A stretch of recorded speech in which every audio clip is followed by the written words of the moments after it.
राणीचे अनेक सैनिक धारातीर्थी पडले होते, पण राणी मात्र विचलित न होता लढत होती. तिच्याबरोबर शौर्याने लढणारा तिचा सेनापती आधारसिंह तिला समर्पणाचा सल्ला देत होता.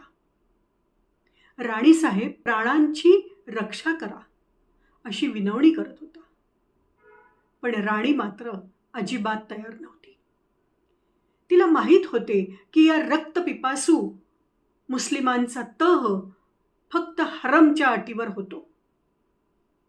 जीवात जीव असेपर्यंत आपल्या राज्याच्या माता भगिनींना अजिबात त्या नालायक मुस्लिमांच्या हाती लागू देणार नाही.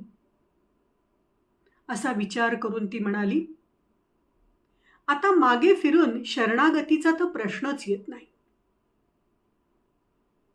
मी लढतच बलिदान देणार, पण त्यांच्या हाताला एकही हिंदू स्त्री लागू देणार नाही. चारी बाजूनी घनघोर युद्ध चालू होते. त्यातच एक बाण राणीच्या हातात घुसला. राणीने तो ताबडतोब काढून फेकून दिला.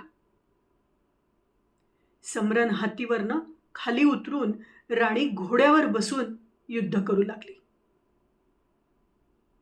तेवढ्यात एक बाण तिच्या डोळ्यात येऊन लागला आणि राणीला मात्र पूर्ण रक्तबंबाळ त्या बाणाने केले. तरीही राणी लढतच होती. रणचंडीची रूप बघून मुस्लिम सेना तिचे हे अक्राळ विक्राळ रूप बघून घाबरून इकडे तिकडे पळत होती. त्यातच सर्रकन एक बाण तिच्या मानेत घुसला. तोही बाण राणीने पटकन काढून फेकून दिला, पण रक्ताच्या चिळकांड्या उडाल्या आणि राणी खाली पडली. जवळच उभ्या असलेल्या आधारसिंहाला मात्र अपार दुःख होऊ लागले. आपण काहीच करू शकत नाही याची खंत त्याला वाटू लागली. राणीने काल जो आपल्याला सल्ला दिला होता रात्रीच आक्रमण करण्याचा, तो सल्ला आपण ऐकायला हवा होता. राणी किती दूरदर्शी आहे, आपण तिचे ऐकले नाही याचे दुःख आधारसिंहाला होत होते. आणि आपण हा सल्ला न ऐकल्यामुळे हिंदू धर्माचे किती प्रचंड नुकसान झाले आहे याचीही बोचणी त्याच्या मनाला लागत होती. तेवढ्यात राणीने त्याला आदेश दिला, तुझ्या जवळचा खंजर काढ आणि माझ्या छातीत घाल, मला मार आणि मुक्ती दे. पण आधारसिंहाची हिंमत होईना. शेवटी राणीने स्वतःच तो खंजर घेतला. पण शेवटचं तिने आधारसिंहाला सांगितलं की एक मात्र लक्षात ठेव,